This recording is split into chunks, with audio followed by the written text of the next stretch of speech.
David Cameron and his Chancellor George Osborne promised to get spending under control. They argued that Britain's biggest ever peacetime budget needed to be brought urgently down.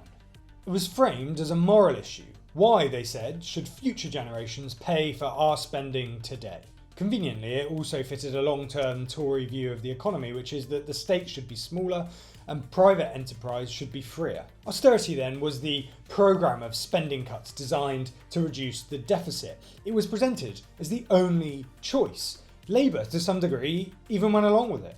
It was the defining issue of the early 2010s, and by 2016 the government had had some success reducing the deficit. It had come down from 10% of total economic output to just 2%. But it wasn't without critics, nor without impact. With government spending subdued, economic growth was low for much of the decade.